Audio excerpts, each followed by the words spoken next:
आज हम बात करेंगे भारत के आराध्य दैवत भगवान श्री कृष्ण जी के एक अनोखे अवतार की, जो महाराष्ट्र के पंढरपुर में विट्ठल या पांडुरंग के नाम से विराजमान है, और उनकी अनोखी प्रेम कथा के बारे में। विट्ठल और रुक्मिणी की कहानी, कुछ रोचक मिथ्स और कुछ इतिहास तथ्य भी। चलिए शुरू करते हैं।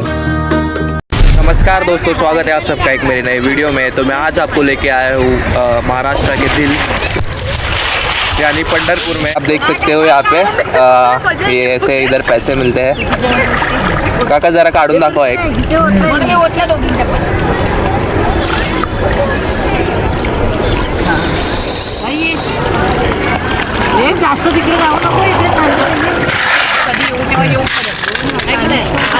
किती रुपये? 11 रुपये मिल गए। पैसे भेटत है। तो दोस्तों आप देख सकते हो वहाँ पे वो लाइन लगी हुई है, चरण दर्शन के लिए है। अभी हमने चंद्रभागा में स्नान तो कर लिया है, लेकिन आप भीड़ देख सकते हो वहाँ पे काफ़ी ज़्यादा है। शायद वीकेंड की वजह से इतनी भीड़ है। तो चलिए जल्दी से चेंज करते हैं और लाइन में लगते हैं दर्शन के लिए। और हाँ, जाने से पहले मैं आपको अपना रूम भी दिखा देता हूँ, ताकि अगर आप कभी यहाँ आए तो आप भी यहाँ पे रुक सकते हो। तो दोस्तों ये है नीचे का हॉल, जो कॉमन एरिया है। आप देख के समझ ही गए होंगे। और ये देखो फर्स्ट फ्लोर तो पूरा खाली है, शायद काम चल रहा है यहाँ। हमारा रूम ऊपर है 4th फ्लोर पे। यहाँ पे हर जगह ऐसे काफ़ी सारे रूम स्टेज मिल जाएंगे, काफ़ी ऑप्शंस है। और यहाँ का एक बहुत ही अच्छा और काफ़ी फेमस रूम स्टे भी था, लेकिन वो ऑलरेडी बुक हो गया था, तो फिर हमने ये वाला रूम ले लिया। तो आप देख सकते हो यहाँ पे 2 बेड्स है और एक वॉशरूम है वहाँ पे। काफ़ी डिसेंट है, 100 रुपये पर पर्सन है। अगर आपको कभी रूम नहीं मिली तो आप आ सकते हो यहाँ पे। मैं बात करते हैं, मैंने आपको लाइन दिखा दी है कितनी लंबी है। यहाँ पे जो भी आता है वो चंद्रभागा करके वो नदी मैंने आपको दिखाई है, वहाँ पे स्नान करता है। पहले वहाँ पे ही नहाता है और फिर सीधा लाइन में लग जाता है। तो हम लोगों ने भी वैसा ही किया है। आप देख सकते हो मेरा पूरा टी-शर्ट वगैरह गीला है, तो फटाफट से जाके चेंज करते हैं। और भी कुछ है, मैं आपको सिनेमैटिक शॉट्स दिखाऊंगा। अंदर वीडियो शायद अलाउड नहीं है, फ़ोटो अलाउड नहीं है, तो बाकी की सारी जगह पे मैं आपको स्टोरी बताऊंगा कि पुंडलिक क्या है, कौन है। और ऐसे ही जैसे विट्ठल भी कृष्णा का अवतार है वैसे। और ये जो पंढरपुर का जो विट्ठल रुक्मिणी का मंदिर है, महाराष्ट्र के सबसे बड़े तीर्थक स्थानों में से एक है। यहाँ पर हर साल एकादशी के दिन लाखों वारकरी अपनी डिंडी लेकर निकलते हैं। सोलापुर से, पुणे से और भी कई जगह से निकलते हैं। तो यही सब आपको आगे दिखाऊंगा, तो बने रहिए इस ब्लॉग में। ये विट्ठल रुक्मिणी का जो मंदिर है वो 12th सेंचुरी में बनाया गया है। इसका इतिहास तो और भी पुराना है। और भी कुछ इसके स्टोरीज़ है, वो मैं आपको दिखाऊंगा, आपके साथ शेयर करूंगा, लेकिन विजुअल्स के साथ शेयर करूंगा। ऐसे फेस टू फेस पे भी कर सकता हूँ, लेकिन दिखने में अच्छा नहीं दिखेगा, वो पूरे विजुअल्स के साथ एंजॉय कीजिए। पंढरपुर एक ऐसा पवित्र स्थल है जहाँ पिछले 5000 सालों से भगवान विट्ठल जी अपनी आइकॉनिक मुद्रा में ईंट के ऊपर खड़े होकर अपने भक्तों को आशीर्वाद देते आए हैं। मान्यता है कि भगवान विट्ठल जी संत जनाबाई के घर में प्रकट हुए थे। संत जनाबाई, जो कि एक महान भक्त थी, रोज़मर्रा के कामों में भगवान की सेवा में लगी रहती थी। कहते हैं कि स्वयं भगवान विट्ठल भी उनके घर में रोटी बेलते, चूल्हे पर पकाते और घर के कामों में मदद करते थे। आज भी पंढरपुर में संत जनाबाई का घर, उनका चूल्हा और कई प्राचीन स्मृतियाँ देखने को मिलती है, जो हमें उस भक्ति और प्रेम की याद दिलाती है। अब बात करते हैं भगवान विट्ठल जी और उनकी अर्धांगिनी माता रुक्मिणी की प्रेम के कहानी की। ये कहानी केवल एक प्रेम कहानी नहीं है, बल्कि त्याग, श्रद्धा और भक्ति का एक प्रतीक है। पुराणों के अनुसार जब रुक्मिणी जी अपने पिता के विरुद्ध जाकर श्री कृष्ण से विवाह करती है, कुछ समय बाद उनके बीच थोड़ा मनमुटाव हो जाता है। कहते हैं एक बार श्री कृष्ण जी ने मजाक में रुक्मिणी जी से कह दिया, तुम्हारा घर तो विदर्भ में है, वापस चली जाओ। दुखित रुक्मिणी जी ने सच में पंढरपुर छोड़ दिया और गोकुल में चली गई। भगवान कृष्ण जी भी उनके प्यार में पंढरपुर आ गए, लेकिन रुक्मिणी जी का गुस्सा इतना गहरा था, उन्होंने उन्हें उधर आने ही नहीं दिया। तभी से भगवान विट्ठल पंढरपुर में ईंट पर खड़े होकर अपनी रुक्मिणी जी का इंतज़ार करते हुए विराजमान है। ऐसा माना जाता है कि भगवान विट्ठल जी की मूर्तियाँ स्वयंभू है, यानी खुद भगवान ने प्रकट की है।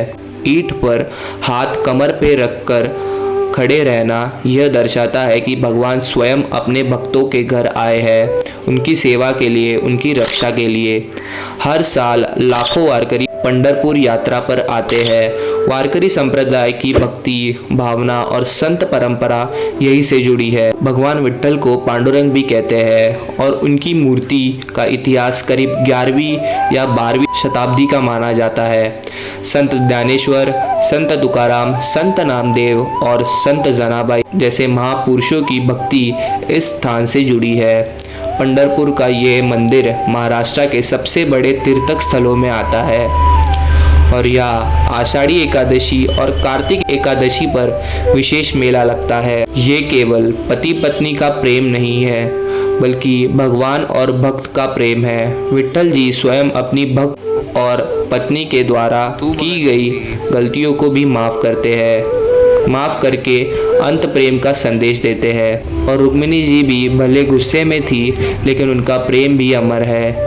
इसीलिए आज भी पंढरपुर में उनका भी मंदिर है, जिसे रुक्मिणी मंदिर कहते हैं। तो अभी हम लोग जस्ट आ गए दर्शन लेके। चरण दर्शन हुआ है, पूरे 4 घंटे लाइन में खड़े हुए थे और फिर उसके बाद ही हम लोग का दर्शन हुआ है। और फिर यहाँ पे हम लोग वोटिंग करने जा रहे हैं। वहाँ पे मैंने आपको इस्कॉन टेम्पल दिखाया था, वो इस्कॉन टेम्पल में जाएंगे और फिर वो पुंडलिक के मंदिर में जाएंगे। वो सब आपको दिखाता हूँ, तो बने रहिए इस व्लॉग में। तो गाइस अभी हम लोग जस्ट बोट पे बैठ रहे थे, तभी हम लोग को यहाँ पे भैंस दिखे और आप देख सकते हो उनके सींग कितने बड़े हैं।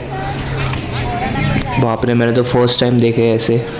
आप देख ही सकते हो, वीडियो में छोटे लग रहे होंगे लेकिन बहुत बड़े हैं। तो दोस्तों अभी फटाफट से हम इस बोट पे जाएंगे। इस बोट से हम वहाँ पे जा सकते हैं और कोई दूसरा रास्ता है नहीं।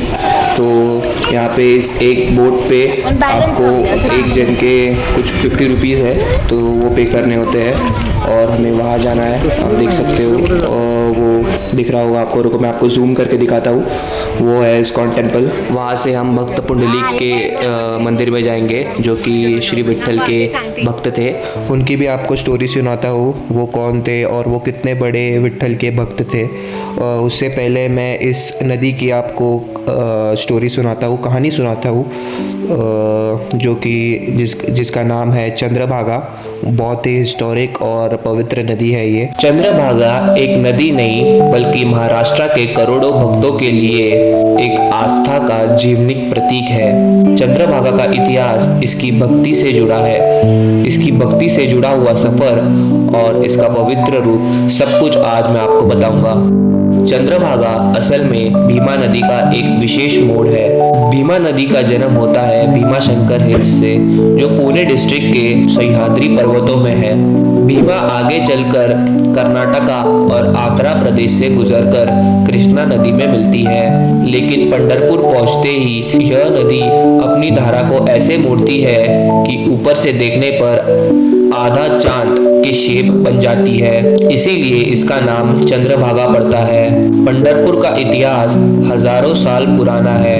लोक कथा के मुताबिक भगवान विट्ठल यानी विठोबा और उनकी पत्नी रुक्मिणी खुद भी चंद्रभागा के तट पर आए और स्नान किया करते थे। पुराने ग्रंथों में ऐसा भी आता है कि विट्ठल भक्तों को स्नान करने का संदेश देते थे, ताकि मन, वचन और कर्म से पवित्र होकर भक्ति करे। चंद्रभागा के पानी में स्नान करना उतना ही पवित्र माना गया है जितना गंगा, यमुना या गोदावरी में। 12वीं या 13वीं सदी में पंढरपुर विशेष तौर पर विट्ठल भक्ति का महाकेंद्र बना। संत नामदेव, संत ज्ञानेश्वर, संत तुकाराम, संत एकनाथ सभी ने अपने अभंगों में भक्ति गीत में चंद्रभागा का वर्णन किया है। पंढरपुर का वार्षिक मेला यानी आषाढ़ी एकादशी और कार्तिक एकादशी हजारों सालों से चला आ रहा है, जिसमें लाखों लोग चंद्रभागा में डुबकी लगाते हैं। चंद्रभागा के किनारे न केवल भक्ति की कहानियां हैं, बल्कि महाराष्ट्र की लोक कला, संत परंपरा और वारी यात्रा की महक भी बसी हुई है। यहाँ आने वाली वारी भक्त चंद्रभागा के पानी को तीर्थ जल की तरह अपने घर लेकर जाते हैं।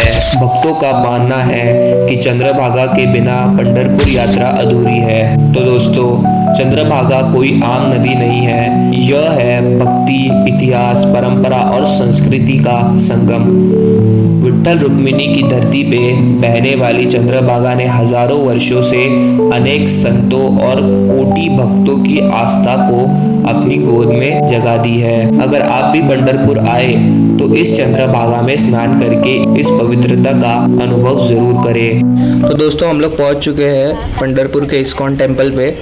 ये शायद से नया बना है, इसका काम ऊपर से चालू है। हम लोग बोर्ड पे थे तभी पीछे से कुछ दिख नहीं रहा था अच्छे से, तो ऊपर से आपको दिखाता हूँ। यहाँ पे आप देख सकते हो कितना खूबसूरत लग रहा है ये।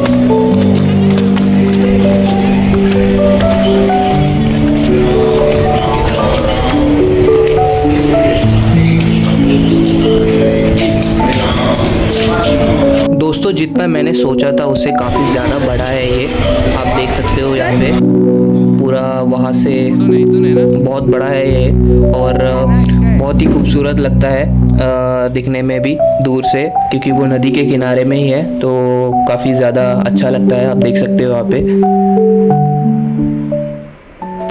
तो अभी ऊपर का दिखाता हूँ आपको,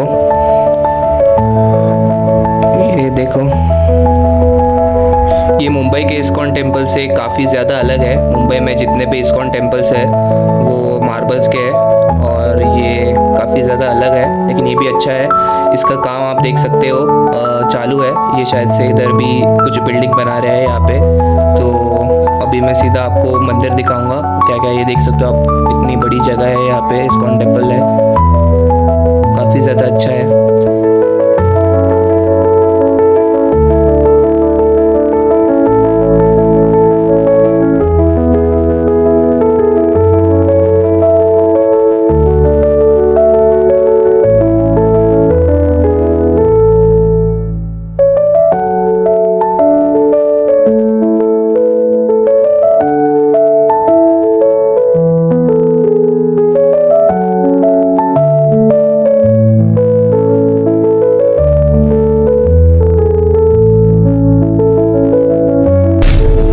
अब मैं आपको बताऊंगा श्री विट्ठल यानी पांडुरंग के सबसे बड़े भक्त पुंडलिक की कहानी।